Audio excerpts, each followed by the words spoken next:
na verdade deixam a obediência, a fidelidade à palavra de Deus.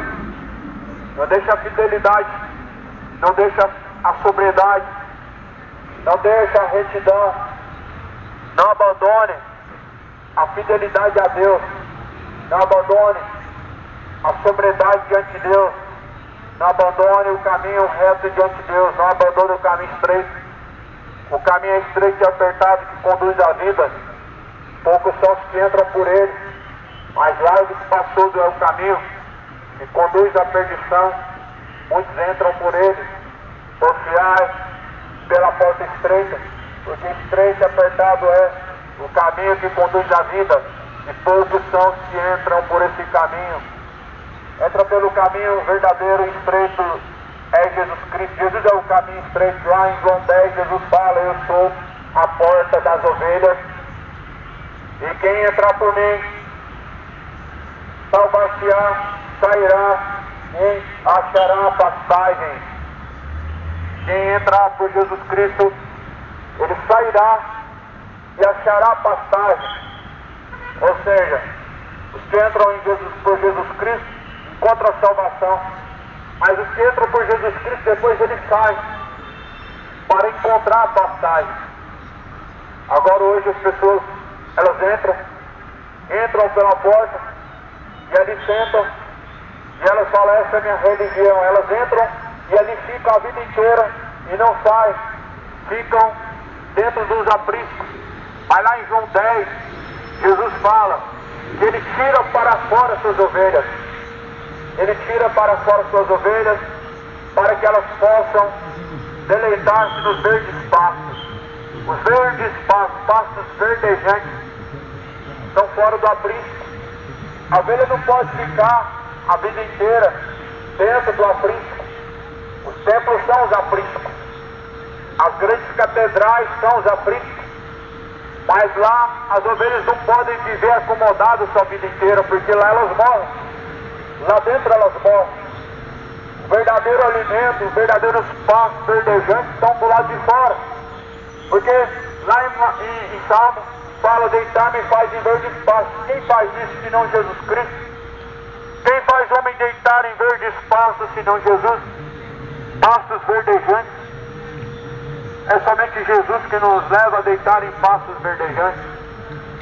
Deitar-nos faz em verdes pastos. Ele nos guia mansamente em águas tranquilas. Águas tranquilas são o caminho. E a palavra de Deus é o caminho. Como Jesus fala: lâmpada para os pés, luz para os caminhos, é a palavra de Deus. A palavra de Deus é oferecida como água, como caminho, como luz, lâmpada para os pés, como alimento para a vossa alma, como a verdadeira chave para alcançar os céus. É a palavra de Deus. E muito me impressiona o mundo hoje que não tem compromisso com a palavra, mas dizem crer em Deus. O mundo que não tem compromisso com a Escritura, não se importa com o que está escrito, mas fala que Deus está no coração. Deus não está no coração, está do lado de fora. Se estivesse no coração, os frutos seriam honrosos diante de Deus, seriam frutos de arrependimento, e não frutos de trevas, frutos maus. Mas não se esqueça, o machado está posto à raiz das árvores.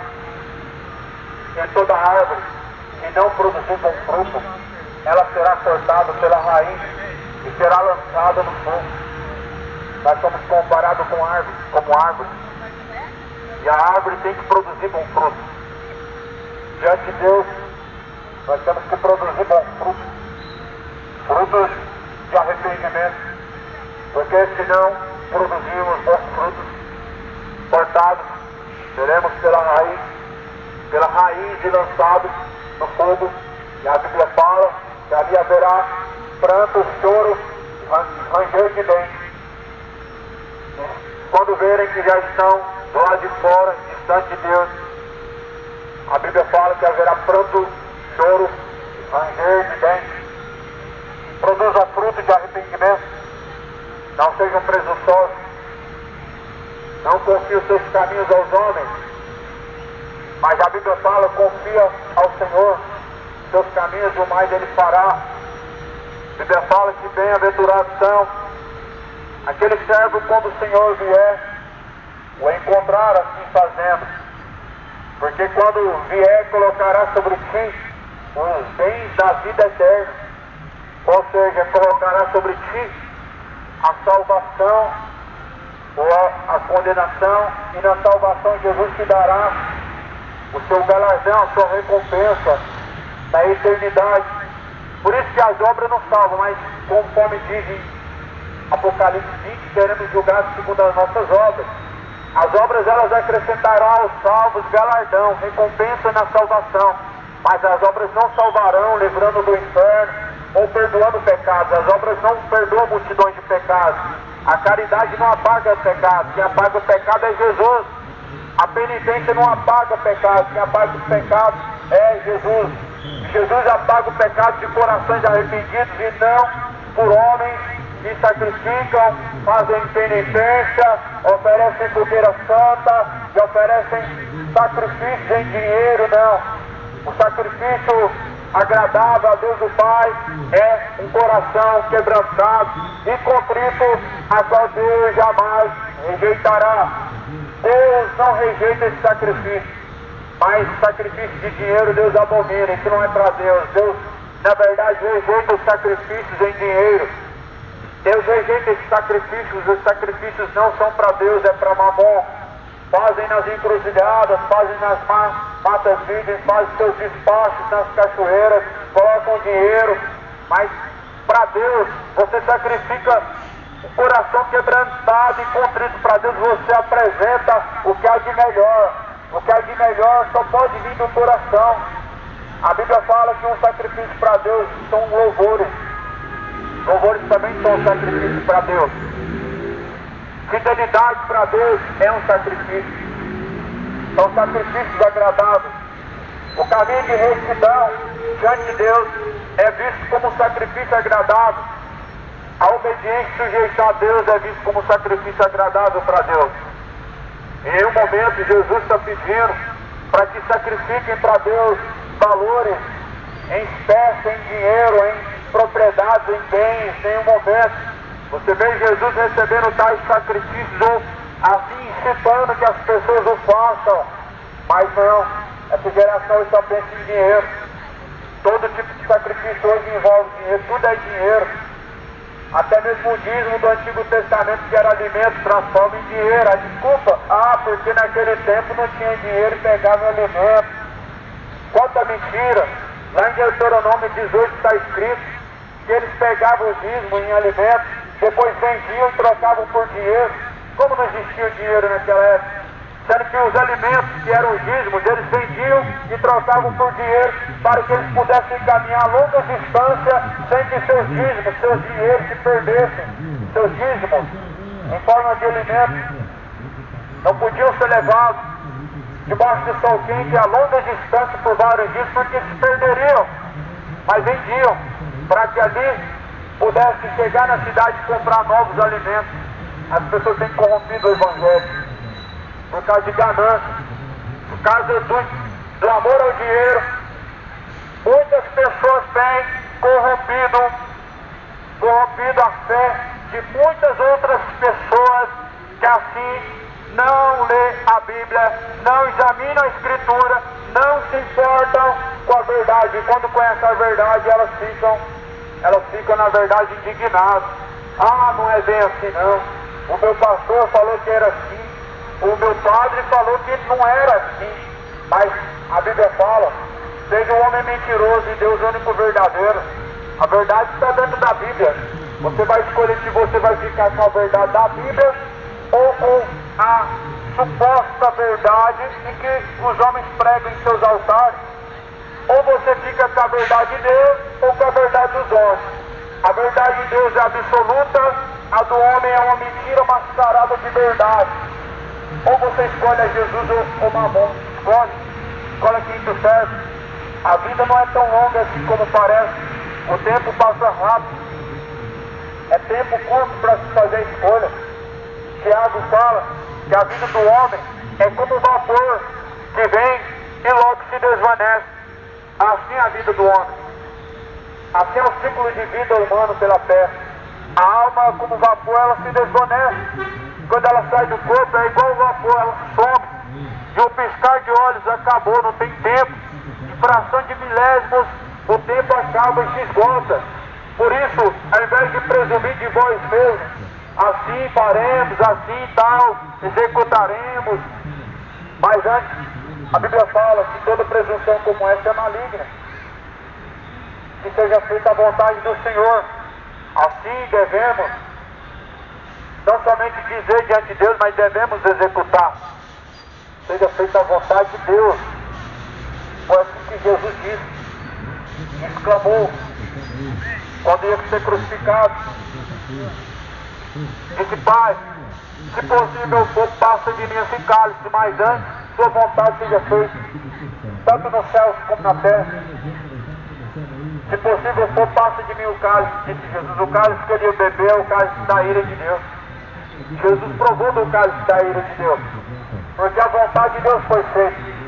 É que o Cordeiro perfeito tinha que ser sacrificado para que nós fôssemos salvos, para que nós pudéssemos alcançar salvação. Aí aparece João Batista no princípio, quando Jesus ainda não estava sendo conhecido pela terra como Messias. E aí João aponta Jesus e fala: eis o Cordeiro de Deus, que tira o pecado do mundo. Ninguém conhecia Jesus como Messias até que João revelasse isso. Aí Jesus falou para João: tu bem disseste isso, disseste pelo Espírito de Deus. Não foi carne nem sangue que te revelou isso, João, mas o Pai que me enviou. Ninguém pode declarar que Jesus é o Senhor se ele não seguir a Jesus como Senhor. Ninguém pode declarar a Jesus como sendo seu Senhor sendo servo do pecado, sendo servo de si mesmo e não servo do Senhor dos Exércitos. E ninguém pode ser servo de Jesus Cristo se não estiver obedecendo a palavra. Por isso Jesus fala assim: olha, por que vocês me chamam de Senhor, Senhor, e não fazem a vontade de meu Pai, a qual está no céu? O porquê que chamam de Senhor e não fazem a vontade de Deus? O porquê que estão me chamando de Senhor e não estão fazendo a vontade daquele que me enviou, disse Jesus. Ou seja, ninguém pode chamar Jesus de Senhor sendo servo do pecado.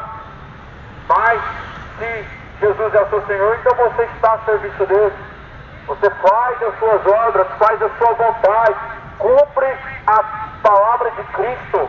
Mas se você não está em Jesus Cristo, você não pode chamar ele de Senhor, porque há o Senhor deste mundo, e a Bíblia fala que esse é o maligno, e há o Senhor dos exércitos, que é Jesus Cristo, o Criador dos céus e da terra. Livro de Coríntios, capítulo 4, versículo 4, os quais o Deus deste século cegou-lhes o entendimento dos incrédulos, para que não resplandeça a luz do Evangelho, que é bendito eternamente. Quem é o Deus deste século? É Satanás. Esse é o Deus deste século, com letra minúscula, que está escrito em Coríntios 4, versículo 4. Não que seja Deus, mas age como se fosse. Como se fosse. E a Bíblia fala que o Deus deste século cegou-lhes o entendimento dos incrédulos, para que não resplandeça a luz do Evangelho, para que não ande conforme as palavras de Jesus. E aí a pessoa não compreendendo a palavra de Jesus Cristo, ela não vai andar segundo a palavra de Jesus Cristo, mas vai andar segundo a tradição, sendo instruído de forma enganosa, vai andar segundo o que o coração diz, como dizem por aí os falsos profetas e mercenários, que o seu coração é seu guia, que você se sente bem, você deve praticar, mas a Bíblia declara e confronta esses enganos, dizendo que enganoso é o coração, e o coração é mais enganoso do que todas as coisas nesta vida. Fala para você seguir seu coração, e a Bíblia diz para você não seguir seu coração porque ele é enganoso. Fala que o seu coração é o seu guia, e a Bíblia mostra que o seu coração te guia para o inferno.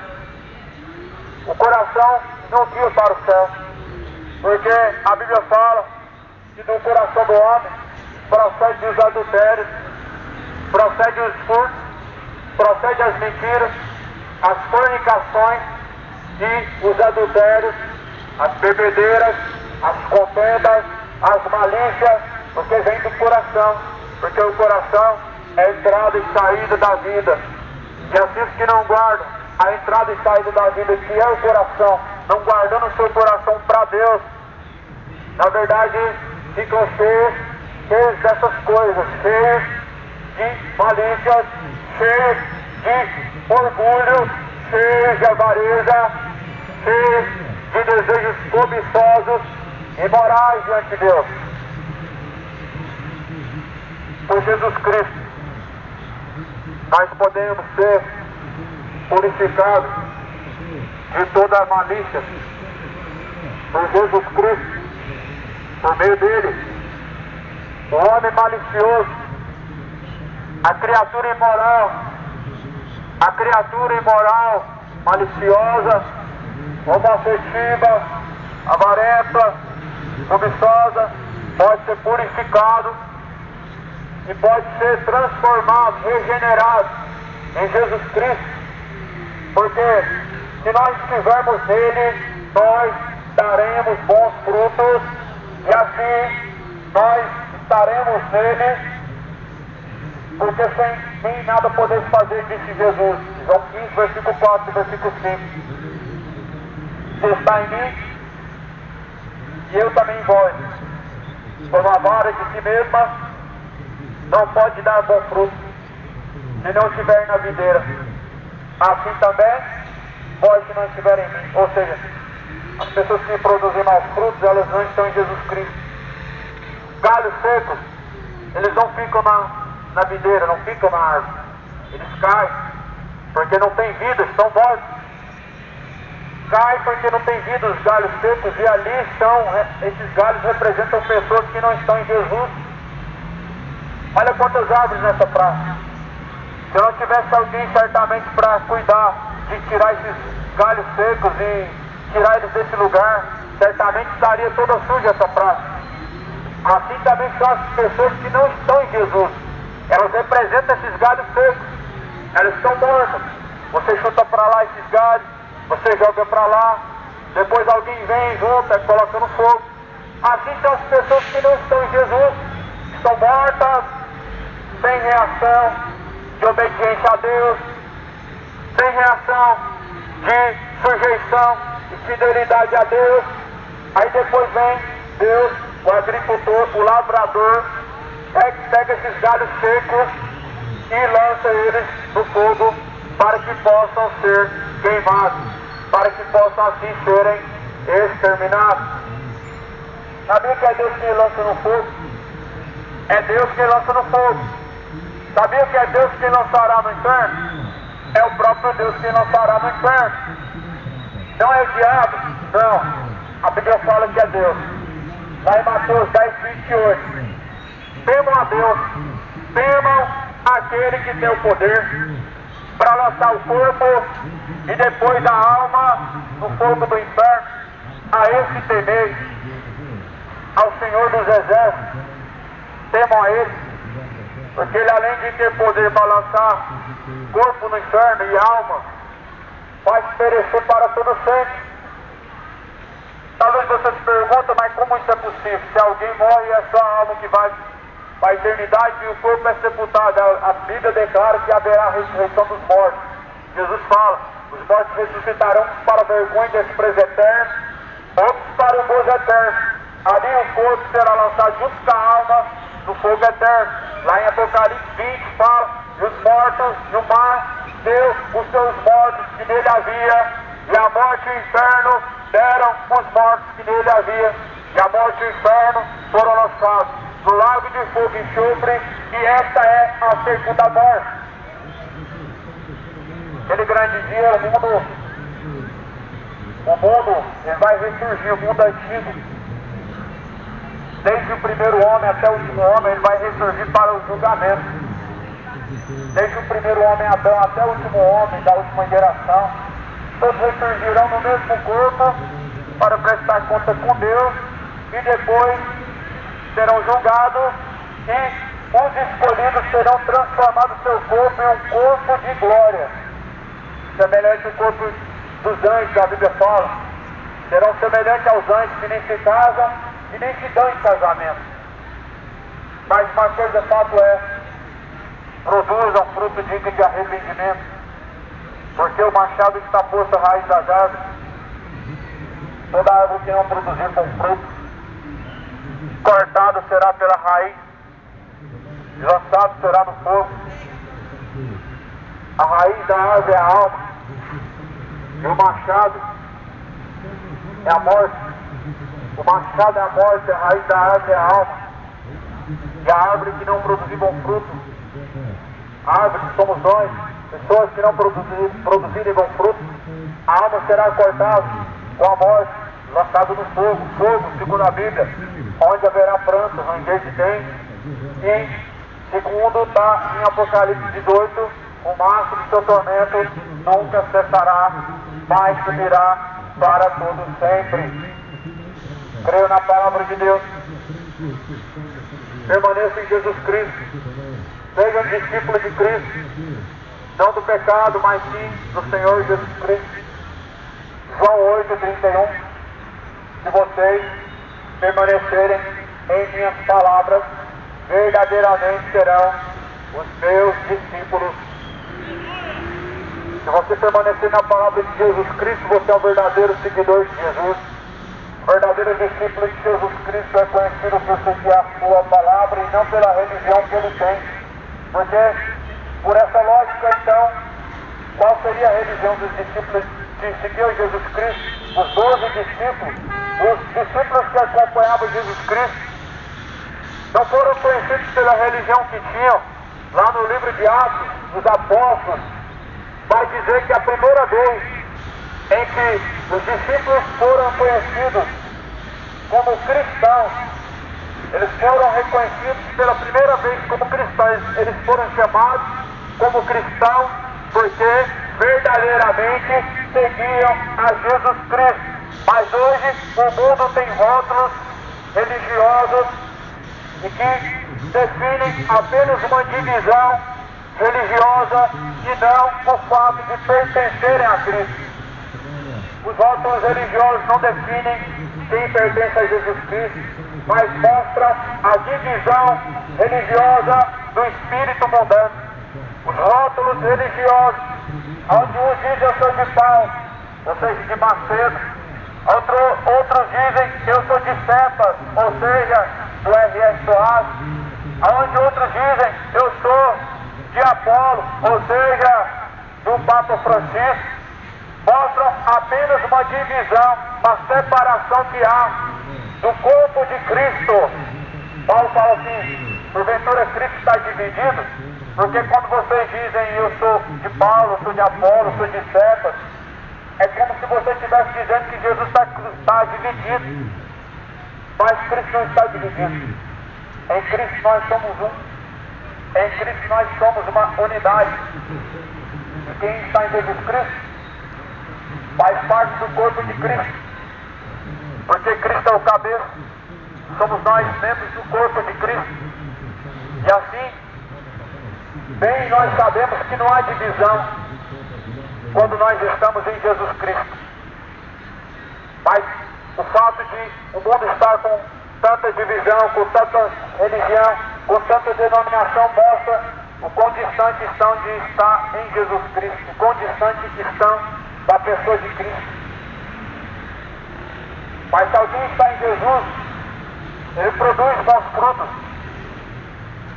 e glorifica a Deus através de suas obras, suas ações, sua conduta, através do seu pensamento, comportamento, porque nisso devemos devemos ser conhecidos como sendo de Deus.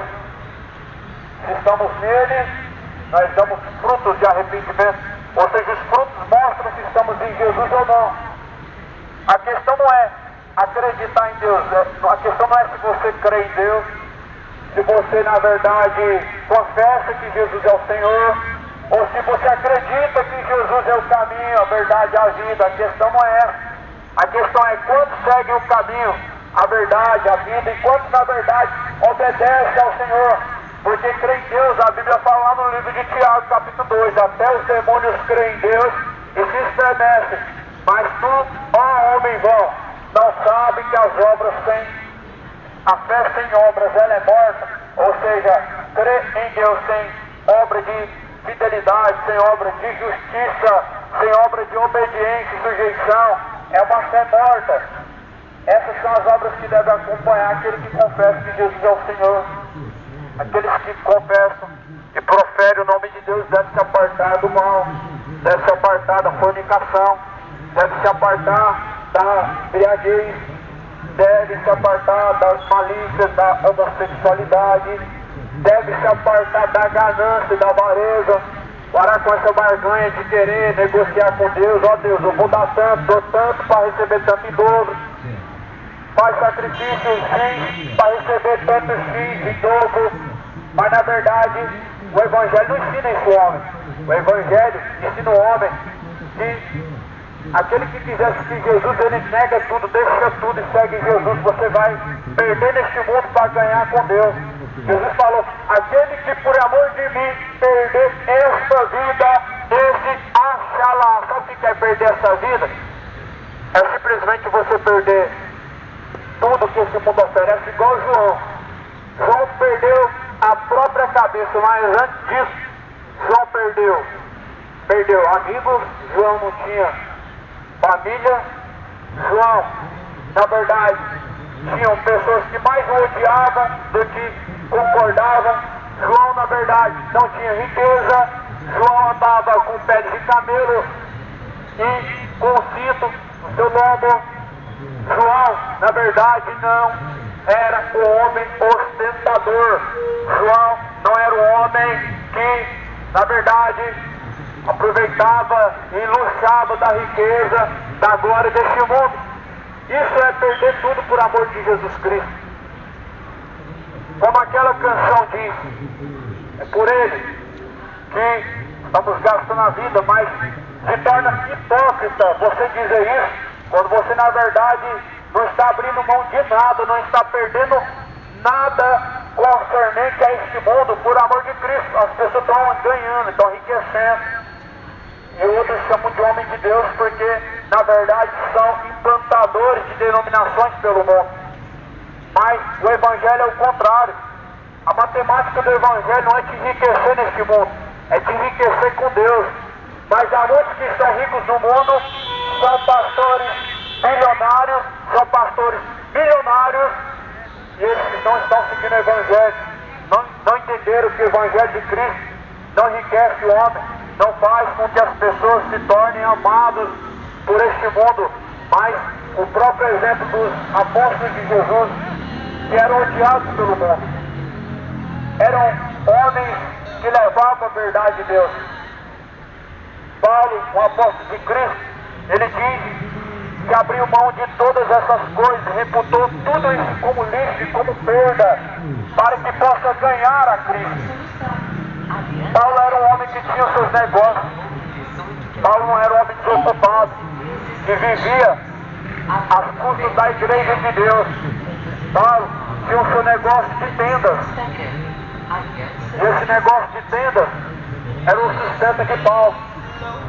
Mas Paulo fala que não cobiçou de forma nenhuma, nem o ouro, nem a prata, e nem tampouco cobrou para pregar o Evangelho. Aí hoje nós vemos essa classe de Judas que vem do Evangelho, que vem de Jesus. Os Judas religiosos modernos da era atual, que vendem Jesus não por 30 moedas, mas por muito menos. Por muito menos vendem o Cristo e vendem a sua palavra como se ela fosse um produto como se ela fosse uma fonte de negócio lucrativa. Permaneça em Jesus Cristo, porque ninguém pode produzir bons frutos se não estiver em Jesus Cristo. Como o Pai amou, como o Pai me amou, também eu vos amei a vós, permaneça no meu amor, disse Jesus Cristo. Da mesma forma que o Pai, Deus, Ele nos amou, nós também devemos retribuir da mesma forma o amor que Deus nos amou. O amor que Deus demonstrou para conosco foi de uma entrega total, foi de uma entrega 100%. Entregou seu Filho unigênito, para que todo aquele que nele crê não venha perecer, mas venha ser salvo. Nós estamos caminhando para a última hora. A apostasia chegou. O espírito do erro está no mundo, está se andando com os religiosos, está enganando a multidão. Pois o tempo é tempo trabalhoso, e até o diabo sabe que pouco tempo lhe resta, sabendo que já está próximo o dia do julgamento e o dia do acerto de contas.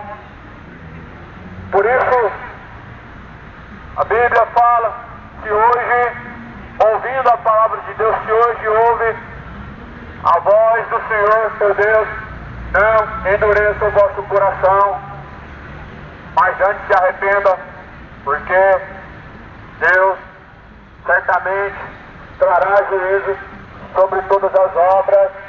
Deus trará juízo a cada um.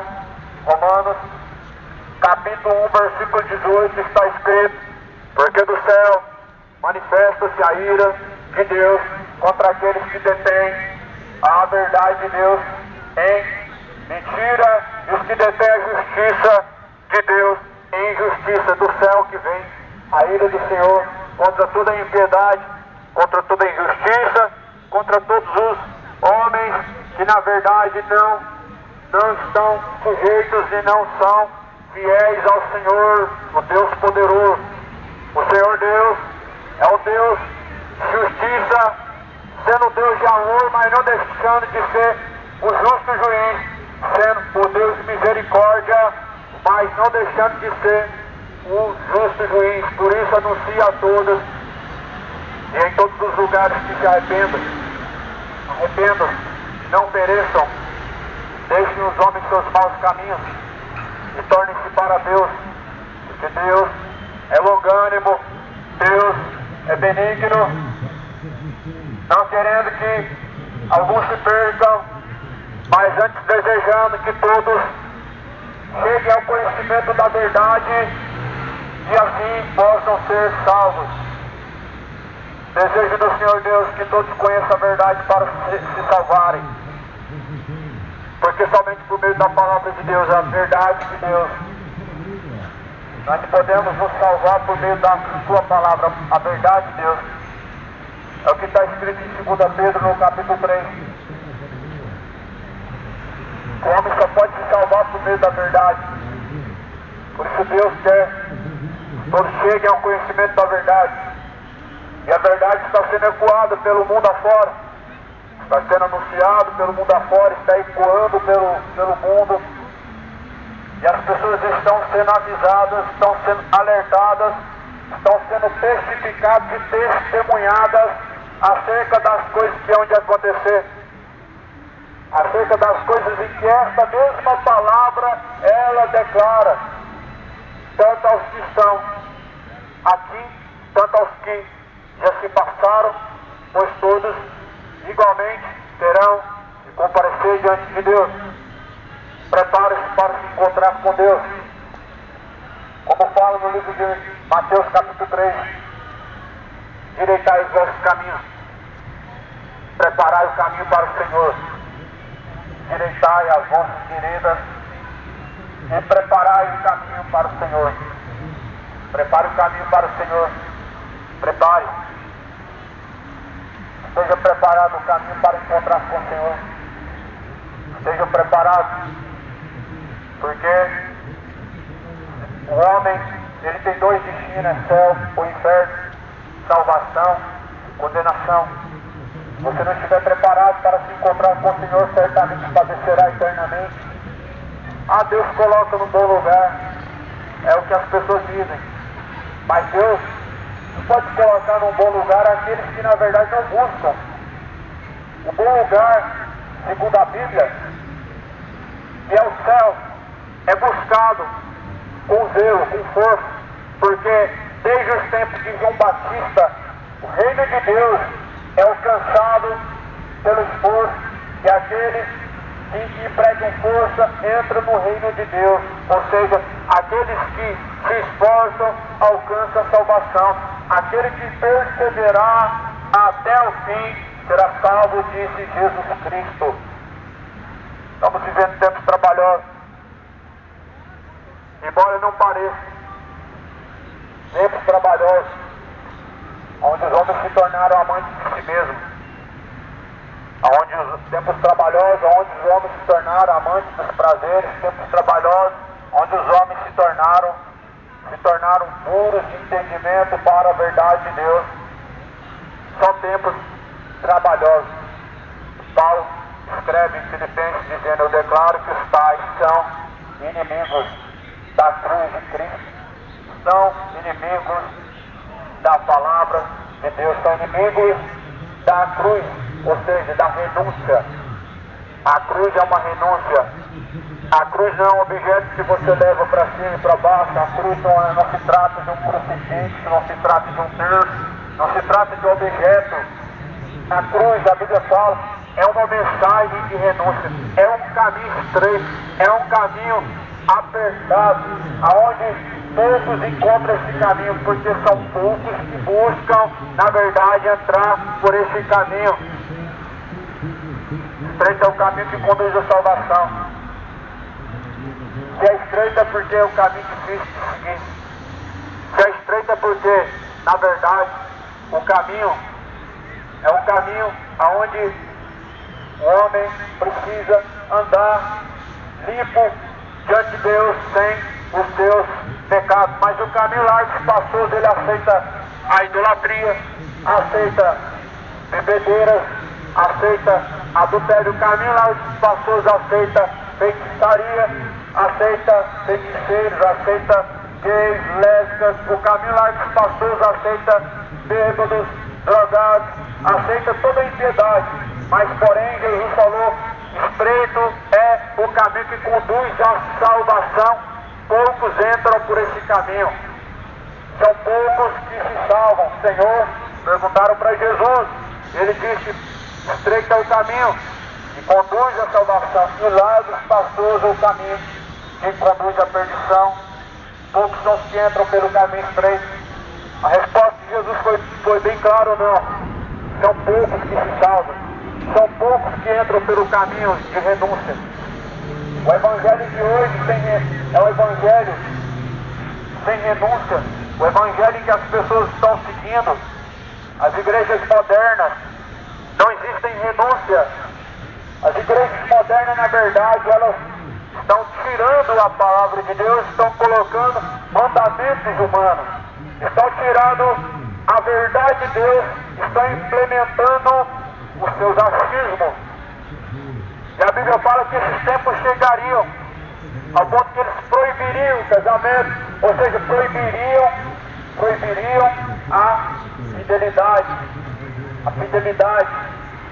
Estão tirando a verdade e colocando a mentira, como fala em Romanos capítulo 1. Mudaram a verdade de Deus em mentira, honraram mais a própria criatura do que o próprio Criador. O evangelho de hoje, as igrejas modernas, não tem renúncia, não existe renúncia. Ah, tem algum problema beber? Ah, não tem não. Não tem nada escrito sobre isso. Mas está lá em 1 Coríntios: bêbados não herdarão o reino dos céus. Ah, não tem nada a ver fazer uma tatuagem, mas a Bíblia declara lá no livro, não somente no livro de Levíticos, usamos o Novo Testamento: seu corpo é templo do Espírito Santo, e aquele que destruir o templo de Deus vai estar o seu corpo. será também destruído por Deus.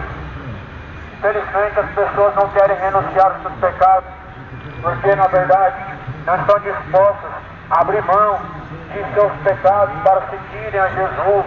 Foi como Jesus falou àquele jovem rico que na verdade amava seu dinheiro.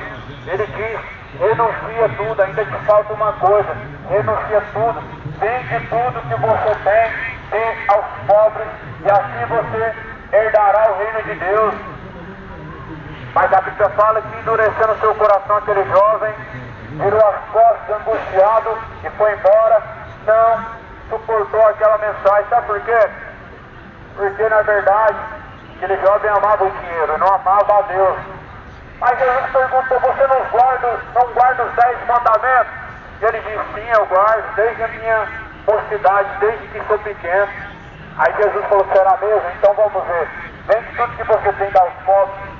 Só que aí Jesus, dizendo isso, fez com que aquilo que estava em seu coração se revelasse, porque na verdade ele amava o dinheiro e não a Deus.